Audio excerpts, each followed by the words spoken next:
Hi, hello po sa inyong lahat.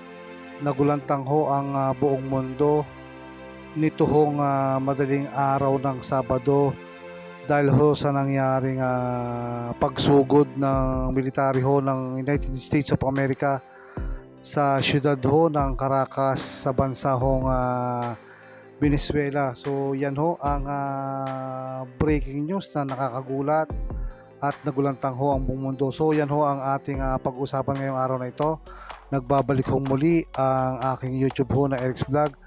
Maraming salamat ho sa lahat ng patuloy na nanonood ng aking mga ina-upload ho na video dito ho sa aking YouTube channel na Eric's Vlog.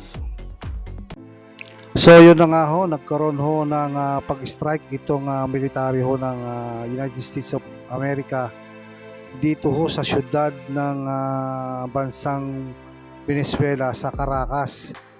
So marami ho nagulat dito sa balita hong ito at hindi ho malaman ang kadahilanan ho kung bakit bigla na lang hong ipinag-utos ng presidente ho ng Amerika na si Donald Trump na sugurin ang bayan ho ng Caracas sa bansa hong Venezuela.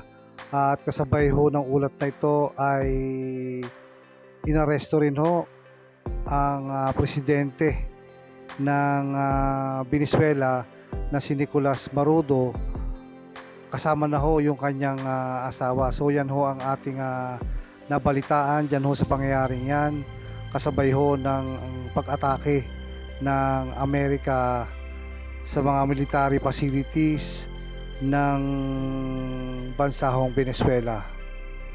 Ayon ho sa balita, ito hong si Presidente Nicolas Maduro at yung kanya hong asawa ay kinaptured ho dyan ho sa bansang Venezuela, at ang pagkakalam ho natin ay ito ho ay isinakay sa helicopter at ito ho ay dinala papunta ho sa bansang Amerika sa siyudad ho ng New York at doon ho ay pansamantalang kinulong.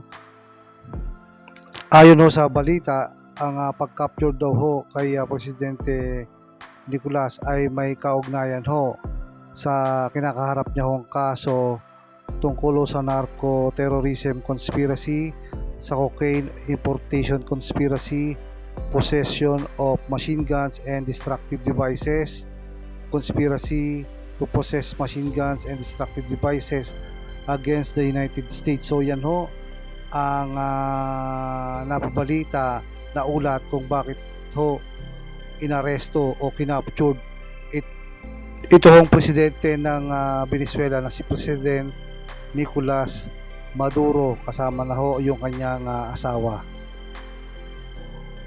Ayon ho sa Wikipedia ni President Nicolas Maduro, si President Maduro ho ay nagsimulang driver at hanggang naging trade union leader ho doon sa bansang Venezuela.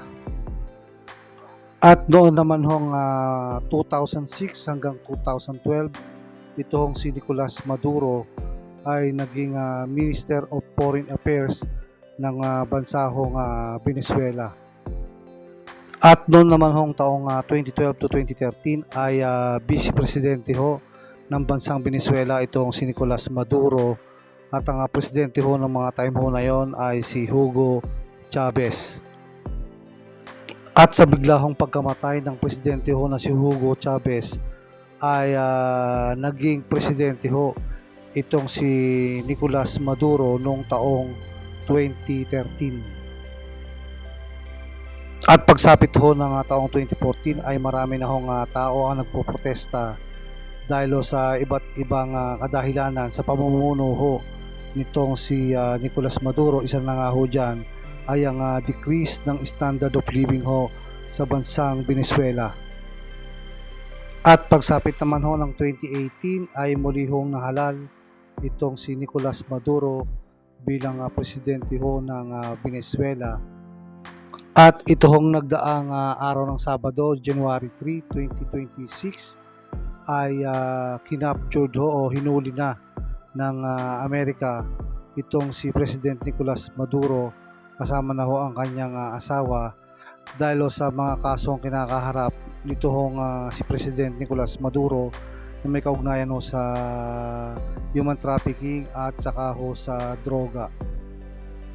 Ayon ho sa ating nakalap na impormasyon, ito hong bansang Venezuela ay napakarami hong reserve na langis at sila ho ay nagpo-produce ng 700,000 to 900,000 barrels of oil per day, at ang kanila hong pangunahing kliyente o bibili sa kanila ay ang bansa hong China, at ito ho ay nakarating sa bansang Amerika ho itong balitang ito. At sa katunayan ho, 5 oras bago ho mangyari ang pag-strike ho ng Amerika sa bansang Venezuela, ay bumisita ho ang ilang opisyalis ho ng China kay President Nicolas Maduro sa Venezuela. Ayon naman ho sa dating presidential candidate na si Harris Kamala, ayon ho sa kanya ay ito ho ang naging pahayag niya, "This is not about drugs or democracy, it is about oil." And Donald Trump desired to play the regional strongman. So yun ho ang matindi hong pahayag nitong dating USA presidential candidate na si Harris Kamala, o ang dati ring naging vice presidente ng bansang Amerika. At bukod pa ho dyan ay marami hong bansa ang nagbigay ng reaksyon tungkol ho dito sa ginawa ho ng o aksyon ng Amerika laban ho sa Venezuela, at karamihan ho sa kanila ay tumututol ho dito ho sa ginawang aksyon ng Amerika ho sa bansang Venezuela.